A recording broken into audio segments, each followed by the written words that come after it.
Bonjour à tous, je vous retrouve aujourd'hui pour une vidéo couture avec une blouse pour moi, mais je vous préviens tout de suite, c'est pas une très grande réussite. Voilà, donc j'espère que ça vous plaira quand même comme vidéo, mais je vais avoir besoin de vous justement sur vos avis, etc. Donc il s'agit du petit haut pitchounette de Cousette. Donc le patron m'a été offert lors du DIY Festival version... Enfin, la deuxième édition à laquelle j'ai pas été, mais comme j'avais pas pu venir... Caroline et Laure m'avaient gentiment offert, donc les organisatrices m'avaient gentiment offert, enfin envoyé un carton en fait avec les petits goodies, etc. Et puis les jolis cadeaux des différentes marques. Et il y avait justement ce haut pitchounette qui me plaisait beaucoup. J'avais été regarder le hashtag sur Instagram et les versions étaient vraiment superbes. Et de mon côté, j'ai deux beaux jerseys qui m'attendent et je sais toujours pas quoi faire avec, ça m'agace parce que j'ai vraiment hâte de les porter, en fait, tout simplement. De les coudre, oui, mais de les porter surtout. Et du coup, je me demandais si ça pouvait convenir ou pas, mais avant de couper mes jerseys auxquels je tiens, enfin, disons qu'il y en a un auquel je tiens et un auquel je tiens et dont j'aime l'imprimer et un dont j'aime l'imprimer. Et bien avant ça, je voulais quand même faire un test parce que je connaissais pas le patron. Enfin, c'est un patron qui est très simple, mais bon, je préférais faire une version test avec le bon tissu avant de voir ce que ça donnerait en jersey. Voilà. Du coup, j'ai effectivement fait mon test dans cette matière très particulière de chez Mondial Tissu. Et en fait, c'est déjà un souci, cette matière. Donc l'imprimé est rigolo, moi il m'a bien plu. Ça change de ce que je peux porter, etc. Donc c'était assez sympa. C'est un imprimé animal, voire même animaux, parce que on a vraiment plusieurs sortes d'animaux sur le même tissu. Mais la matière, elle est un peu particulière parce qu'on n'est pas sur une viscose. Je crois qu'il y a un peu de soie dedans. J'ai pas été revoir la composition sur internet et je me rappelle plus quand j'ai été en magasin ce qu'il y avait écrit, mais voilà, il glisse, il a pas, enfin, il se froisse moins qu'une viscose quand même et il a moins de fluidité qu'une viscose. Enfin, et voilà, à coudre c'est un peu particulier quand même. Et enfin, c'est un peu particulier et puis c'est assez difficile de se dire oh bah justement j'ai un haut en viscose à côté et je vois vraiment la différence au niveau du repassage. Quand je repasse une couture, ce que je fais pas systématiquement, soyons d'accord, mais en tout cas quand je veux repasser mon ourlet à la fin ou autre, et ben ça vient pas aplatir franchement. Enfin, du coup, la matière se froisse un peu, mais pas tant que ça. Mais du coup, l'inconvénient, c'est que je peux pas jouer avec le fer pour vraiment marquer des plis, marquer mon col. Enfin, non, ça, le fer change rien.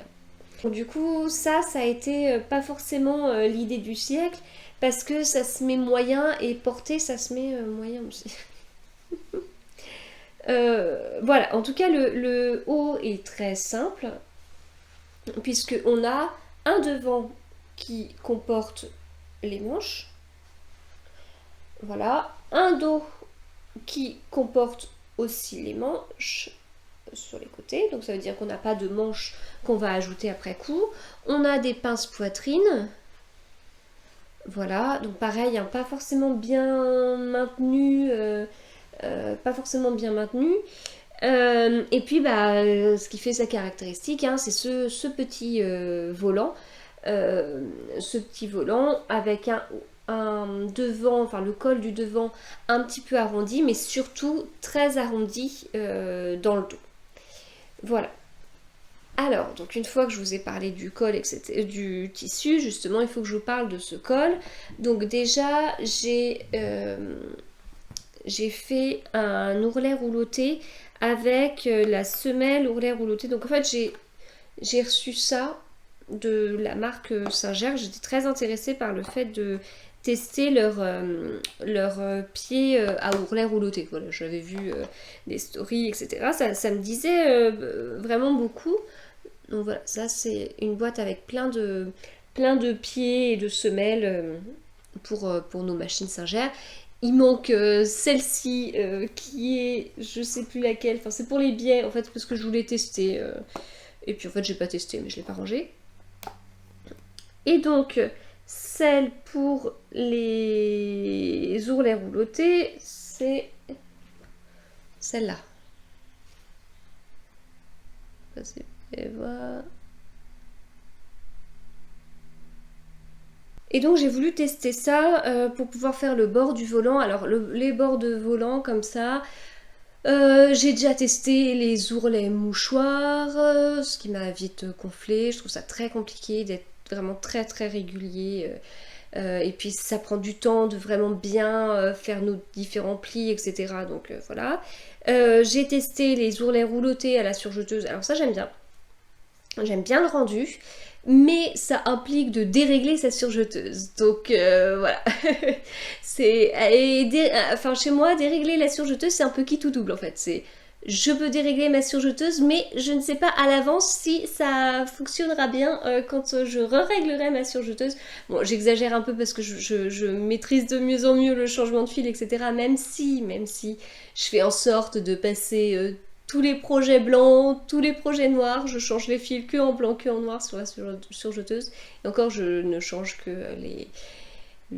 l'un des 4 fils en fait. Mais bon, voilà, du coup, il y a l'ourlet rouloté, mais c'est vrai que des fois, j'ai la flemme rien que de devoir me dire que je dois modifier les réglages.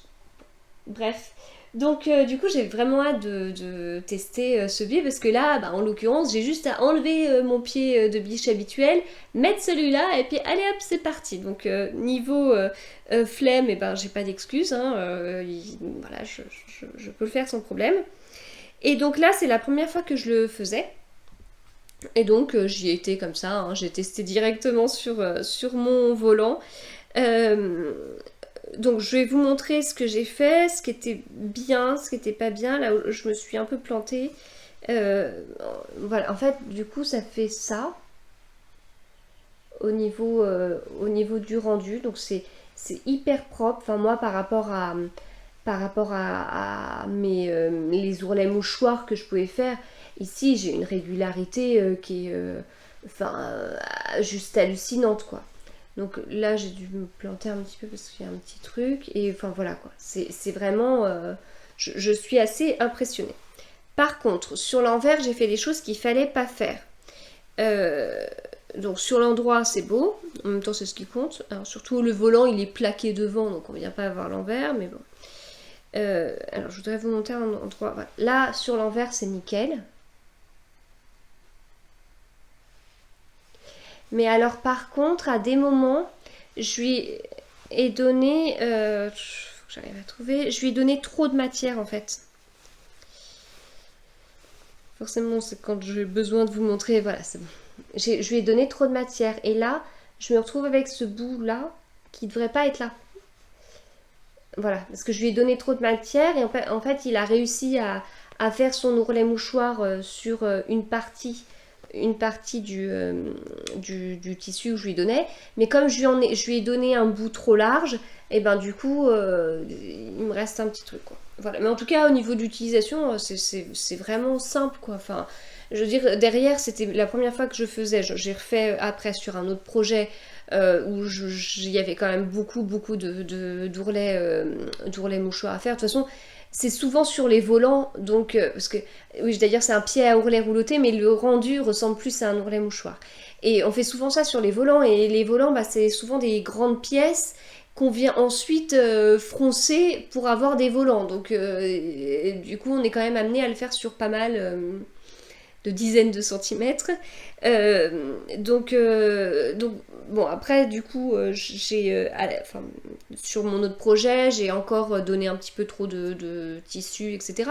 Mais globalement je trouve le rendu mais vraiment assez impressionnant quoi, et très simple d'utilisation. Enfin je donne mon tissu et puis hop voilà. J'ai regardé un tuto au début sur YouTube parce que je savais pas comment ça marchait et le tuto m'a un peu induit en erreur parce qu'il proposait de d'abord faire une couture, etc. Alors qu'en fait, j'ai pas besoin de faire une couture et puis j'y vais directement. Enfin, voilà. Du coup, je vous ai dit que c'était un projet que j'estime un petit peu raté et je vous dis que j'ai fait un bel ourlet mouchoir. Donc le souci ne vient pas de là. Le souci vient plutôt du col. Et en fait, j'ai vraiment un souci, moi, avec les finitions au biais. Donc du coup, pour éviter ça, eh bien ici, je crois qu'il y avait un biais sur les manches que j'ai remplacé juste par un ourlet tout simple, quoi. Mais alors, le biais au col, enfin moi, je crois que plus les années passent et plus c'est une catastrophe. En fait, j'avais tendance à me dire, je pose un biais comme je pose un col en bord-côte ou en jersey sur un t-shirt. Donc j'ai tendance à aller un petit peu fort quand je tire, quoi. Voilà. En plus de ça, j'avais un biais un peu rigide, pas d'une qualité exceptionnelle, mais je suis pas très bien équipée en biais et que j'ai pris ce que j'avais et j'allais pas mettre mon projet de côté pendant je sais pas combien de temps, le temps que je puisse aller dans une mercerie, voilà. Donc j'ai fait avec ce que j'avais.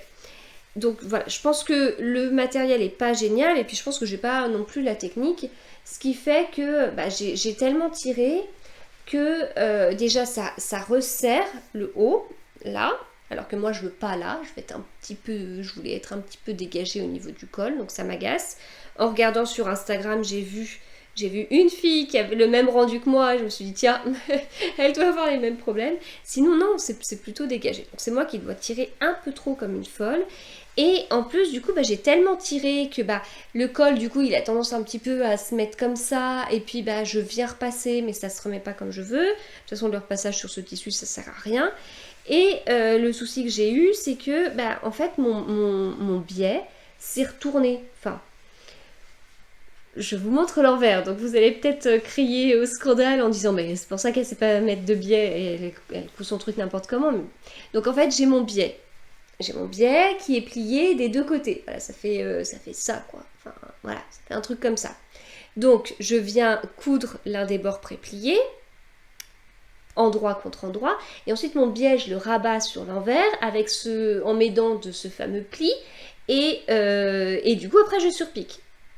Sauf que là, en fait, le reste de mon biais, ce qui restait de ce côté-là, et ben en fait j'avais tellement tiré, je sais pas ce que j'avais fait, et ben du coup ça ressortait sur l'endroit. Ça ressortait sur l'endroit, alors là ça doit plus le faire parce que j'ai coupé, mais en gros ça faisait un peu un truc un peu comme ça quoi.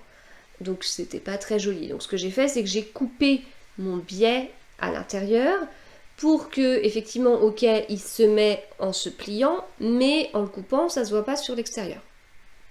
Voilà. Mais en fait, la forme ne me va pas, quoi. Enfin, je sais pas, c'est un peu trop serré. Et puis le tissu, là, il se met pas très bien. Les pinces poitrines, elles se mettent pas là où il faut. J'ai l'impression que je suis tout le temps obligée de tirer sur mon haut. Parce que dès que je bouge un peu, paf, il se remet pas bien. Enfin, ça m'agace. Donc, je suis agacée parce que j'ai voulu faire un test. Et puis, je me suis plantée. Et donc, ce que j'en conclus de ce test, c'est je vais pas refaire la blouse quoi, et c'est dommage. Mais du coup, je pense surtout qu'il faudra que je la refasse en viscose parce que je me dis en jersey, je vais être embêtée avec ici ça va roulotter sur le bas de mon volant. Et puis je suis pas convaincue, puis je veux pas poser un biais encore une fois. Donc voilà. Donc ce tissu de Mondial Tissu a été très sympa, mais j'ai pas réussi à bien l'utiliser. Donc si vous avez fait ce haut, je veux bien que vous m'aidiez. Et puis si vous avez des conseils aussi pose de biais, je veux bien que vous m'aidiez aussi. Voilà, je vous remercie d'avoir regardé cette vidéo. Je vous remercie d'avance pour vos conseils en commentaire. Et à bientôt.